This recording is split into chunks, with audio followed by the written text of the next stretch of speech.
mu denc développement bi après quoi.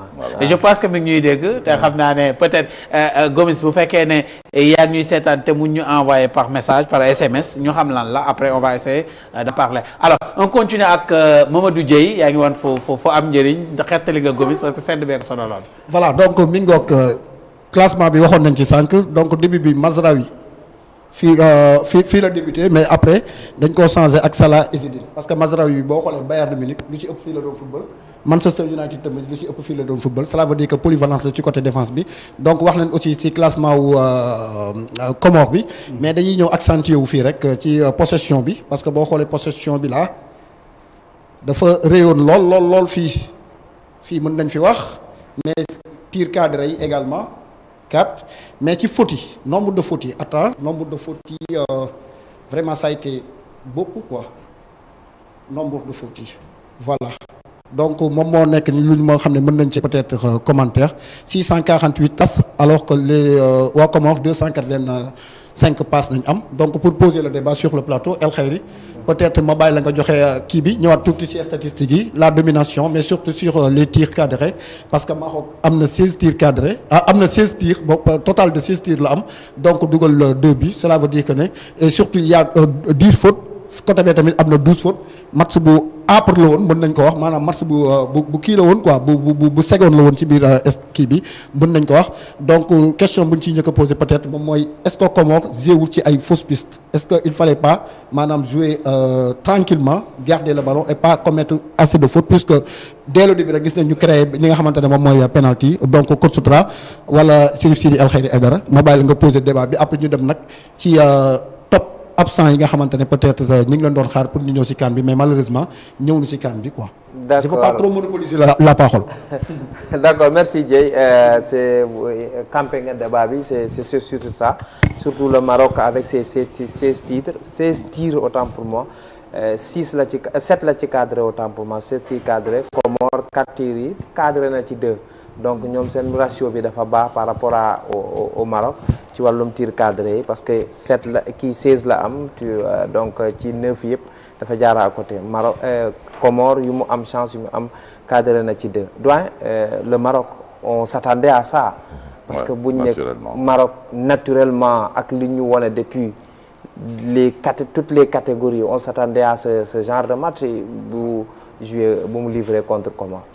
Non, effectivement, je crois que match en fait on s'attendait un peu à ça. Devenant les statistiques Dieye, tu peux nous rappeler le pourcentage 70 30 possession pour le Maroc et 30 pour les Comores. C'est totalement déséquilibré. Donc Maroc, ils avaient et le pied sur le ballon et la main sur le match. Donc là totalement gagné, ils étaient un peu noyés. En fait les tirs, moi ils devaient même en avoir un peu plus. Parce que Maroc, vraiment, ils ont tellement multiplié les attaques sur les côtés. Les espaces étaient finalement réduits. Les gens ont joué avec un bloc bas. C'est après que l'on commençait d'où à mi-distance pour tenter de trouver le gardien de but. Je crois que hier, on a fait ça un tout petit peu parce que le bloc bi compacté, finalement, ils étaient obligés de frapper un peu à distance. L'autre mot, il 16, mais ils devaient en avoir un peu plus que ça. Je pense que aussi pour le classement Midjohani, Mazraoui, Boudem, qui vient de côté bi. Je pense que c'est ça la richesse de l'effectif, effectivement.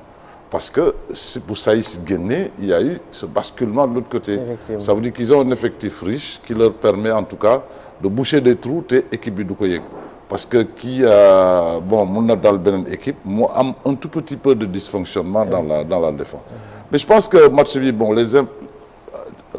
comment dirais-je encore, enseignement, il n'y en a pas beaucoup.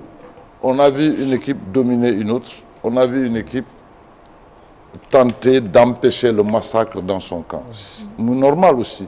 Parce que les Comoriens, ils ont fait ce qu'ils ont pu, quoi. D'accord. Et je pense que, voilà, c'est quand même bien qu'ils s'en sortent avec un score pas fleuve, quoi. Dinañ ñëw ci Comores lu mu andi dinañ ñëw ñu desandi ci Maroc. Dame avec le Maroc andi avec tout équipe effective bu mu am mu ñëw mu confronté wu bloc bu Comores laataa ñuy ñëw ci Comores mais Maroc d'abord ci jamono yooyu première mi-temps qu'est-ce qui s'est passé dans le comme yàgg ngeen jouer Sénégal ak équipe yi toog ci ginnaaw yi toog seen camp naka la ñu waroon def pour débloquer genre yooyu rapide c'était comme ñoom ñu ngi ko doon def nga def trouver aux solutions toute une mi-temps ngay forcer rek di forcer et c'était la bonne méthode. waaw xam nga ñoom jot nañu jouer ak Comores jot nañu laale ñoom ñaar. donc xam nañu Comores lu mu capable moo tax prudence la ñu jouer même si bëggoon nañ dugal mais prudence la ñu jouer parce que aussi.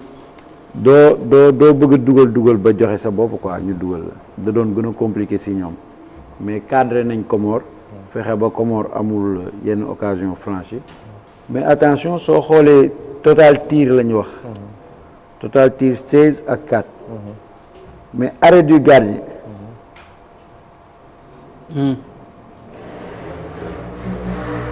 mooy arrêt du gardien bi dafa xaw a nëbb tuuti ñeent deux la fële 5 waaw 5-2. On va gommer.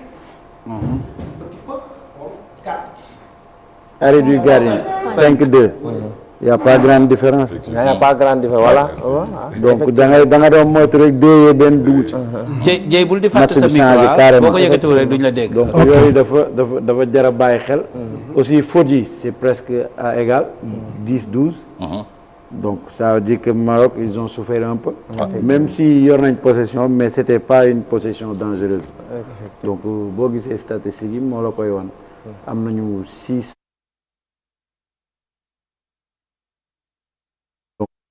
ñoom dañ conserver quoi dañ doon conserver dawlo comorien yi ñoom wutuñu woon score si li ma jàngat wutuñu woon score bu mag ala an bal lañ def ko waaw mais première victoire lañ doon chercher pour am assurance pour mën a dugg bu baax ci compétition bi d'accord parce que dafa important ngay jouer sa dëkk organiser donc li nga war a def mooy impérativement premier match nga gagné ak nu mu ne 1-0 2-0 6-0 mais na nga am victoire bi moo important parce que mooy déterminer suite bi d'accord Tra qu'est-ce qui se passait dans la tête ou bien d'un sportif devant tout ce beau monde ñi nga xamante ne yaa organisé mbir mi nga nekk foofu première mi-temps tu es confronté à un mur mun naa di béton moo nekkoon sa kanam dugal est-ce que surtout nga am penalty bi nga xamante moom nga war a dugal nga raté ko lan moo qu'est-ce qui se passe dans la tête des joueurs et que lan moo nekkoon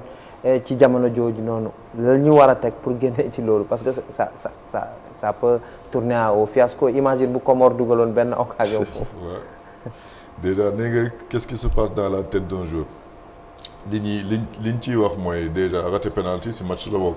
Effectivement. donc loolu c'est pas un problème. Effectivement.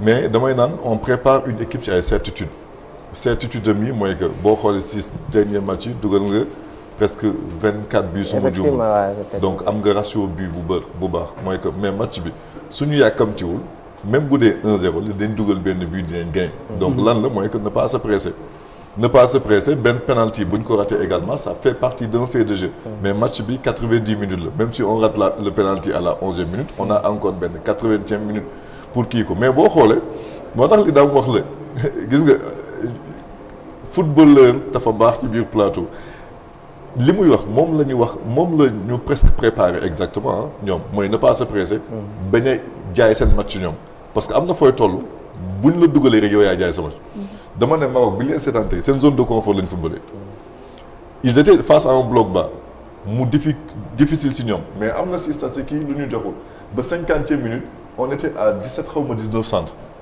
à 0 contre Comores ba pare am na lu am solo mooy faute yi tu as 10 contre 12 mooy match équilibré au niveau de l'impact mais dafa am deux statistiques yu ñu joxewul mooy les types de duels est-ce que duel aérien la ou bien est-ce que duel au sol la également au niveau des centres si arrêt gardien mooy que Comores dafa maîtriser match bi parce que ñoom loolu lañ bëggoon a faire dérouler ne pas encaisser de but ba 50e minute sañ commencé génn durant toute la mi-temps boo xoolee il jouait à 5 ci ginnaaw 5 ci ginnaaw pour densifier milieu bi ba pare pour que duñu am impact donc Maroc lu muy def jouer ciel yi avec beaucoup de centres alors que yu mel noonu à un moment donné problème bi mooy ngeen déema jouer dans la verticalité avec des joueurs très techniques en combinaison jeu à 2 jeu à 3 pour mën a am kii ci axe bi mais loolu équipe yi ko mën bëriwul moo tax centre yi bëri ñu jéem wut ci côté bi boo xoolee bi Comores commencé génn ñoom la ñu am lu ñu bëgg avec une excellente passe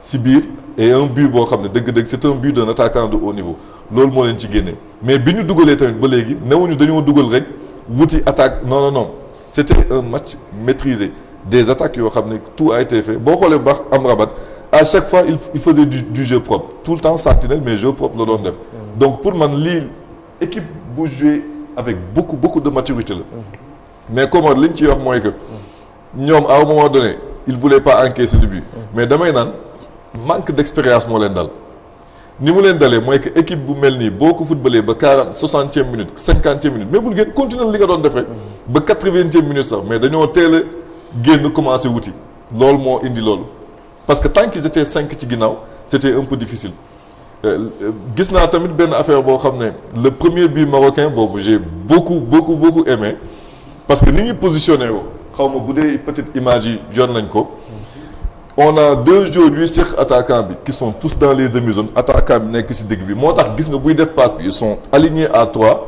ak yeneen 2 joueurs yi donc dañuy am surnombre ci biir défense bi surnombre boobu mooy tax peut-être ngay am chance buy joxe passe bi am kenn ku mu fa fekk moo tax kii dóor sax il est devant l'attaquant moom lay dóor bal bi dugg donc loolu la match booy bañ a yàkkamti la continuer di répéter li ngeen def ba am li ngeen bëgg mais nag daam wax na dara gis nga 2 frappes yooyu mooy première bal bi ñu këf si kii góol bi ak deuxième bu duggoon match bi dafay changer effectivement parce que heure boobu Maroc du nekk si confort am dafay jéem a force dugal te ñëla ils étaient tout le temps chercher erreur def nañ seen plan 2-0 yi pour man amul problème parce que équipe bi foofu la toll effectivement waaw est-ce que Maroc bi ngeen gis ni mu football tey est-ce que c'est rassurant pour la suite ci compétition bi Maroc bi ngeen gis tey mu football est-ce que Maroc appal la leen defe rek mooy li ñu wax bàyyi ba 60e minute ñoom tam ñu jàpp confiance jàpp ni war nañ mën a am dara ñu génn mooy ma conservation la Maroc doon jouer ba ñu génn rek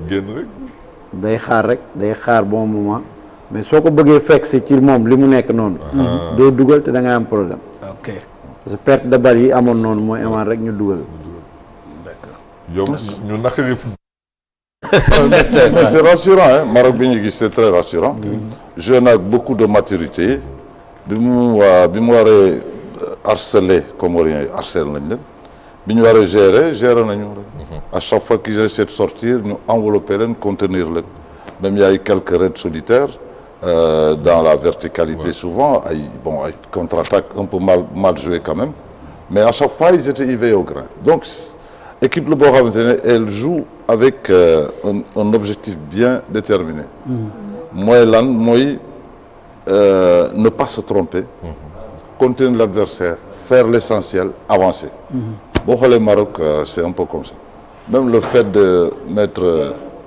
Hakimi remplaçant loolu yëpp tu sens que équipe bi ils cherchent à réunir le maximum de gens ensemble ba pare xam nañ ne dans leur poule Comores yemul ak Zambie yemul ak Mali donc forcément tu vas élever le rythme de jeu parce que le Mali nga gagner leen nga bañ leen gagner ça joue les Maliens dañ lay dofloo ci biir terrain ils jouent tellement vite et bien c'est des gosses mais qui manipulent le ballon comme ça Zambiens c'est toujours un bloc solide et qui peuvent te poser des problèmes donc ñoom xam nañ ko bii lañ gënoon gën a mën a maîtriser def nañ ko maintenant seule la victoire est belle après on avance petit à petit ci li nga xamante ne mooy tournoi bi y a pas eu Saïs moo gaañu tu vois déjà ils perdent un élément donc il faut pas en perdre d'autres il faut conserver l'équipe et puis voilà le public va suivre man vraiment c'est comme ça que j'ai vu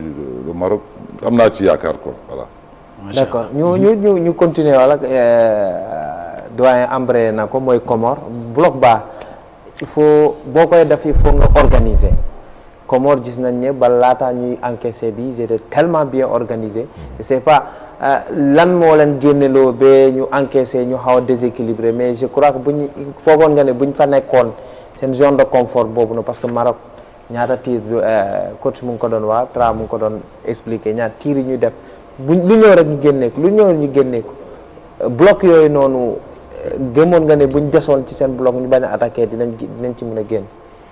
ça dépend après Maroc nu muy def sur les 20 dernières minutes wala 15 dernières minutes parce que mën na andi tam beneen stratégie donc football noonu la boo joué nga déroulé ba 70e minute tey 75 doxul da ngay jéem a essayer leneen surtout à domicile ak public bi da ngay jéem a essayer pour dugal na si reste benn but donc comme match bi ni mu doon demee tey Maroc il fallait mu gagner parce que dëkkam la te aussi public am la moo organisé donc ñoom nañu gagné seen premier match rek donc bloc bas moom équipe yi koy joué léegi bëri na sooy joué ak ay Maroc ak yenn équipe yu mag yi da ngay andi bloc bas daal di jéem a xool contre-attaque booy am rek pour jéem a dugal après ñëwaat taxaw donc am na équipe yu bëri noonu la ñuy joué te du doon Comore kese dina am yeneen équipe yuy joué loolu tamit mais bon bloc bas dafa laaj patience rek dafa laaj nga patient et puis jouer sur les pieds parce que doo am espace lan moo gagné loo match bi ce sont les individualités Brahim Diaz Ayoub El Khabi ñëpp moo gagné match bi. Déjà pour débloquer le match but bi individualité la déjà sur la passe sur la prise d'initiative reprise de volet bi et surtout reprise boo xam ne il était dos but ba pare di en arrière c'est-à-dire que but boobu ki def passe bi ci boppam c'est une techniquement il est bon mën na li mu def ki def prise de volet bi il prend la décision il est en confiance ba pare mu tenter ko te des fois dañu naan au niveau des fois prise d'initiative le joueur yi di wute te prise d'initiative ki wóolu boppam joueur bu dutee du tenter reprise boobu dina jéem a jouer tête wala mu jéem a def leneen mais pour mu sañ ko def mooy que dëgg kii la mais xoolal bi match bi débloqué woo il a suffi que ñu dugal match bi débloqué woo après ñoom ils jouent mais durant tout le match ils ont été dans le contrôle fi ngay xamee peut-être qualité joueur marocain yi mooy premier temps il y avait beaucoup de déchets mais da ngay gis bi ñu leen libéré si lañ gën a sax mën a commencer football mais je me dis que tey su ma doon noté le Maroc peut-être a joué à 70% de ses réelles capacités et plus muy dem dinañ gën a yëg. mooy stress bi ñu doon wax. waaw stress kii bi joué à domicile. nañ daa Aïssatou def analyse mu tëj mu def analyse man li ma bëgg a xam mooy match yi joueur bi ni muy demee ba xam tout a été programmé wala ñoom il joue à l'improviste. daam loolu tontu daam yow yaa ngi koy dañ leen di programmer ci biir wala yéen da ngeen di. maanaam lu ma dégg ci programme maanaam dañ leen wax li ñu war a def. non dañu war a tari wala dañuy demal seen bopp voilà loolu lay laajte. ok non dañuy tari ak prise d'initiative. ñaar parce que tari bi day toll moment boo xam ne jour bi yaay jël say responsabilités. saar bi day jeex de. mënoo taxaw naan damay xaar coach bi wax ma ni risqué. lépp risque la mais xam nga lan lay wax tari. est-ce que tari mooy dañu naan football ñun nii la ñuy footballé. dañu am ay circuit de passe. suñu bal suñ ko jëlee défense. milieu bi fii lañ koy génnewee kii lañ koy yóbbee soit si axe la ñu dem. wala ci côté yi la ñuy dem ñoom ñoo xool ni ñuy footballé. donc def nañ mise en place joueurs yi miin nañ ko. mais nag le point mooy que ñoom ñi lay football bu ñu footballee 15 minutes xam nañ fi bal bi di aw. ñoom tamit dañ koy jéem a tënk. léegi nag daam na léegi foofu prise d'initiative joueur bi si terrain bi jaar nga fii 2 fois ñaar fekk la fa nga ne nag du ma fa jaaraat. léegi nag bàyyi ma def leneen. loolu mooy prise d'initiative. c'est ça. doyen noo gisee milieu de terrain on dirait que le duo Amrabat Unai. c'est du beau temps. Ouais, Unai il a été très bon. Il a été très bon apport offensif vraiment ça a été et puis dafa doon casser les lignes tout le temps il était très provocateur parce que xam nga li ñu doon di gars yi doon jouer bloc balle aussi de sorte que finalement dafay milieu day dem ba presque dugg ci biir défense parce que à chaque fois ci bu ñuy recevoir balle dañu nekk une sorte de fer à cheval lay nekk ni tellement dañuy reculer coach Ngoura waxee souvent ils étaient à 5. À chaque fois bu ñu centré bal ils étaient à 5. donc ñoom leur problème c'était quoi boucher espace yi bañ aussi les remises là dédoublement yi quoi yi gars yi di ñëw di jéem a pas jaar par la profondeur donc ils ont réussi leur coup de sorte que les milieux de terrain vraiment ils étaient là veille lañ doon def ku mel ne Amrabat vraiment il a joué tranquillement il était tout le temps bien positionné et avec une très bonne lecture du jeu Unai était un peu dans l'animation du jeu et là aussi ça a payé sur le flanc vraiment il a été un des gens qui a déclenché mais léegi man mon problème si le Maroc a gagné oui parce qu'il a pris le jeu à son compte mais le jour où on ne le laisse pas prendre le jeu à son compte, à domicile. Lolo, peut-être qu'on verra ça dans les prochaines émissions ou les prochaines sorties. J'aimerais bien voir le Maroc souffrir un peu. Le premier match moo dul bokk ak yeneen. waaw non c'est clair hein. Surtout avec Comores moom c'est compliqué. mais aussi ak blessure seen capitaine bi est-ce que mu am nag lu mu leen voilà ak blessure capitaine bi nan la Maroc war a réorganiser waatee li nga xam ne moom moo di effectif am les 11 de départ muy benn mais beneen bi moom mooy est-ce que bu fekkee ñaanaluñ leen ko bu fekkee ne blessure bi doon na loo xam ne daf koy handicapé pour mu football continuer football bi est-ce que nekk na loo xam ne aussi mën na am lu mu jouer ci effectif bi surtout les ci 11 de départ bi. mu ngi woon ci banc bi de mu ngi def retour Achraf Hakimi capitaine bi ngay wax. waaw moom moo ngi presque il est en phase de. non il commence à courir. Il se remet hein, petit à petit. mu ñëwaat ndànk dans la course. bon déjà. xam nga léegi bu fekkee c'est encore beneen blessé bi. je crois pas que mu fekk si beneen blessé. beneen bi ci matchu tay bi. xam nga non pièce de rechange moom y en a toujours. pièce de rechange moom toujours des fois y am. si deuxième partie bi la. voilà vraiment ñu ngi koy préparé. mu ngi woon ci banc bi même bu dugaluñ ko mais mu ngi woon ci banc bi. nekkul woon ci tribune. te sur la liste quoi. effectivement il était sur la liste. voilà yaa ngi fàtte Ismaïla Sarr dañ koo dencoon. effectivement waaw ba au bon moment je crois que jamono ji ni soxlawuñu forcément. Hakimi non. Okay. Ils ont déroulé contre les pas Comores. Forcément. Ils ont joué sans forcer. Voilà. Bon, voilà, ils ont fait ce qu'ils avaient à faire à un moment donné. Parce que xam nga bloc bas quand même, comme ni ñu ko doon waxee sànq. C'est gênant, mais il y a toujours une manière de les contourner. Bloc bas, c'est pour provoquer des fautes. Les Marocains sont très forts en coup franc. Balles arrêtées, ils sont très forts. Provoquer des fautes, c'est également peut-être créer un penalty quelque part. D'ailleurs, am nañ ko encore que. Voilà penalty bi. waaw penalty moom bon bu waa ji waxul woon penalty aussi. boo amoon sifflet di nga. non du ma ko def penalty non. daam di nga ko doon def penalty. wax naa la démb li am ci coupe arabe bi mooy ñëw wax naa la ko démb. waaw waxoon nga ko démb de. au sifflet da nga doon joxe. man su ma waroon sifflet. bon je peut-être non. peut-être non. mu ne. penalty bi waaw. moom penalty moom. man daal oyof na ci man. am na penalty yu ko gën a dëgër. voilà c'est ça quoi voilà c'est am na Aïssatou boobu moom bu jëloon. boo ko comparé penalty Sénégal Égypte la bi Diomaye bi ñuy gaañ Diomaye. waaw demi-finale. waaw ok nag moom c'est le penalty le plus flagrant du monde quoi. moo leen topp ba léegi. waa ji xool fële. waaw noonu la arbitre noonu la xool fële la ko. donc soo comparé c'est trop. ma ne ko nekkoon na penalty bu yomb. penalty bi yomboon na trop sax. mais nag raté penalty dugal 2 buts tamit c'est quelque chose. c'est quelque chose mais man sama joueur bi ren. gisuma ko bi yoon bu baax. waaw dañu mûr quoi. gisuma ko bu baax de sama joueur bi ren Amrabat.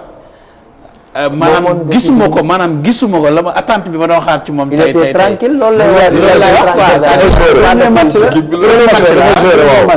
voilà dafa gérer. il a vraiment géré mais nag il était là hein. toujours bien positionné. toujours bien positionné. y a de ces équipes daam mën nga ko confirmer y a de ces joueurs yi nga xamante c'est des joueurs de l'équipe nationale. Diani Asamoah Gyan. boo ko andee ma kii nu mu tudd commencé Gana rek moom il est toujours au top am na ay joueurs yi nga xamante ne Amrabat bu mu tëjee coupe du monde ak yooyu noonu bi mu demee club defeewul noonu lu mu ko def mu ngi noonu commencé waat na encore à chaque fois avec l'équipe marocaine mu ngi ñuy defal mais ay fàttali amical bu ñuy door Sénégal 3-0 il était au milieu il a tout raflé suñu milieu de terrain yëpp la broyé woon bu ñu defoon match amical il avait mangé tout le monde dafay am ñaar yu am ci football. Confiance en club. Confiance en sélection. su la coach bi joxe yenn confiance en club. mun nga woo. su la coach bi joxee confiance en sélection attente yi doo ko décevoir. donc peut-être club concurrence bi métti na te ne joxuñu ko confiance à 100%. donc moo tax peut-être mu en club munul jouer même munul joxe même performance en club. voilà di tey ñu mën nañu avancer. acca dama bëggoon le temps que ma jox Aïssatou ma jox la nga ñëw fii